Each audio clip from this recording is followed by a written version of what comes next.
नमस्कार मेरे प्यारे स्टूडेंट्स। बीएनवास सेकेंड ईयर की पैथोलॉजी से संबंधित मैं क्लासेस आपके सामने लेके आ रहा हूँ। और पहले भी कुछ क्लासें मैंने बीएनवास की अपलोड की गई थी। कुछ और क्लासें हैं जिसके बारे में सामान्य डिटेल्स हो वो आपको एग्जाम से पहले मैं छोटे छोटे वीडियो के क्लिप के रूप में आपके सामने अपलोड करता रहूँगा, जिससे आपके एग्जाम में आपको मदद मिले। अगले मंथ जैसा अपने सुनने में आया कि बीएनवास की एग्जाम है, तो उसके अकॉर्डिंग छोटी छोटी सी क्लिप्स है मेरी जो आपको बहुत हेल्प करेगी एग्जाम के अंदर। 2 मार्क्स के जैसे क्वेश्चन आ सकते हैं। अपन स्टार्ट करते हैं बेसिकली जर्नल पैथोलॉजी से। तो पैथोलॉजी का मीनिंग का मतलब ही यही होता है कि कोई पैथो से पैथोजन चाहता ना, कि जिसके अंदर किसी भी पैथोजन के कारण अपनी बॉडी में कोई भी डिफॉर्मिलिटी हो रही हो, तो पैथो को अपन 2 वर्ड में डिवाइड कर सकते हैं, जैसे कि पैथो प्लस लॉजी। पैथो का मतलब होता है डिजीज। क्या होना, कोई भी रोग है, किसी भी रोग को क्या कहेंगे अपन, डिजीज कहते हैं। ठीक है। या कोई भी अपने बॉडी में इंजरीज हो रही है, या कोई भी एबनॉर्मल कंडीशन है, या कोई भी एनी सफरिंग कर रहे हैं अपन बीमारी से, डिजीज से, उसकी स्टडी करना कहलाता है पैथोलॉजी। ठीक है। किसी भी बीमारी की स्टडी करना क्या कहलाता है, पैथोलॉजी। इसको बोलते हैं study of disease, it's called pathology. एक डेफिनेशंस को अपन देखेंगे, पैथोलॉजी के डेफिनेशंस को। साइंटिफिक स्टडी ऑफ डिजीज, किसी भी बीमारी की एक साइंटिफिक स्टडी करना, और उस दौरान उस बीमारी में क्या करेंगे, डिजीज के दौरान अपनी बॉडीज के सेल्स और टिश्यूज की, किसकी, सेल्स और टिश्यूज की, सेल्स और टिश्यू का स्ट्रक्चरल और फंक्शनल चेंजेस का एनालिसिस यानी अध्ययन करना कहलाता है pathology. Scientific study of disease, किसी भी एक रोग का, एक बीमारी का वैज्ञानिक अध्ययन करना, और उस समय, जिस समय शरीर में रोग है, उस समय अपने शरीर की कोशिका और ऊतक में क्या क्या चेंज आ रहा है, उनकी क्रिया क्या हो रही है, उनकी रिएक्शंस क्या हो रही है, उनकी स्ट्रक्चर में क्या बदलाव आ रहे हैं, उन सबका अध्ययन करना कहलाता है पैथोलॉजी। तो पैथोलॉजी साइंस की वह ब्रांच है जिसमें शरीर की रोग की अवस्था में शरीर के कोशिका और ऊतक में होने वाले परिवर्तनों का अध्ययन करना, that's called is pathology.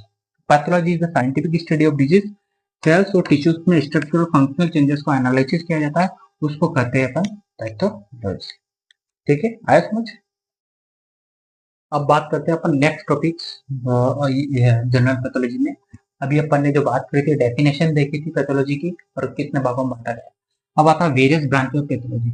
Various branch pathology पढ़ने से पहले पैथोलॉजी की जो दो मेन ब्रांच आती है, अपन दो पैथोलॉजी को 2 मेन पार्ट्स में डिवाइड करते हैं। देखिए, एक तो जनरल पैथोलॉजी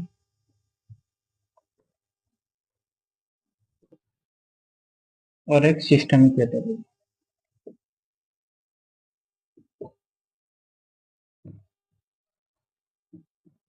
जो जर्नल पैथोलॉजी का मतलब होता है कि जर्नल पैथोलॉजी के अंदर अपन एक सेल्स और टिश्यू के स्तर पर एनालिसिस करते हैं कि सेल्स, टिश्यू और ब्लड वेसल्स के स्तर पर अपनी बॉडी में क्या क्या चेंजेस आ रहे हैं, उनका एनालिसिस करना जर्नल पैथोलॉजी कहलाता है।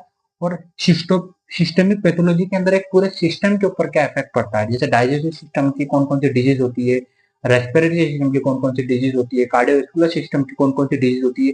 तो एक सिस्टम के ऊपर डिजीज का एनालिसिस करना सिस्टमिक पैथोलॉजी के अंदर पढ़ते हैं। और किसी छोटी छोटी जो सेल्स के ऊपर क्या क्या हो सकता है, जैसे कि इन्फेक्शन है, इफ्यूजन है, अडीमा है, थ्रोम्बोसिस है, तो ये जो छोटी छोटी सी रिएक्शन होती है, अपोप्टोसिस है, नेक्रोसिस है, वो सब तो जनरल पैथोलॉजी में पढ़ा जाएगा।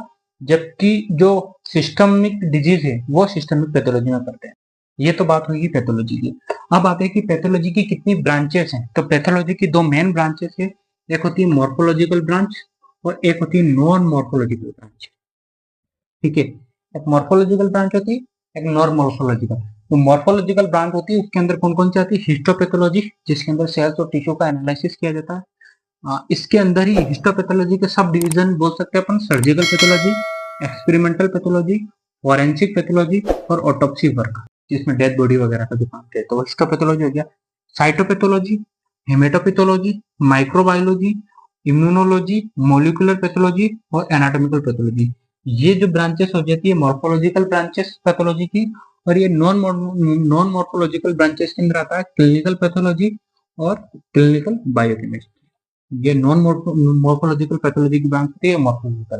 तो ये सिंपल सा क्लासिफिकेशन है, बहुत टफ नहीं है, बिल्कुल सिंपल सा है। Various branch of pathology, two branch है, morphological branch and non morphological branch. Non morphological branch में आती है क्लिनिकल पैथोलॉजी और क्लिनिकल बायोकेमिस्ट्री, और मॉर्फोलॉजिकल के अंदर आती है histopathology, cytopathology, haematopathology, microbiology, immunology, molecular pathology और एनाटॉमिकल पैथोलॉजी। हिस्टोपैथोलॉजी के सब डिवीजन हो गए surgical pathology, experimental pathology, forensic pathology, autopsy work. और यहाँ पर पैथोलॉजी को दो पार्ट में डिवाइड कर दिया, जनरल पैथोलॉजी और सिस्टमिक पैथोलॉजी। एक छोटा सा क्लासिफिकेशन था। वेरियस ब्रांचेस ऑफ पैथोलॉजी, बहुत बार क्वेश्चन आता है कि कितनी ब्रांचेस पैथोलॉजी की होती है एग्जाम के अंदर, तो ये थोड़ा सा वर्बली ध्यान रखना है ना। आइए, अभी अपन ने जो समझा था थोड़ी देर पहले, डेफिनेशन ऑफ पैथोलॉजी की, ब्रांचेस ऑफ पैथोलॉजी।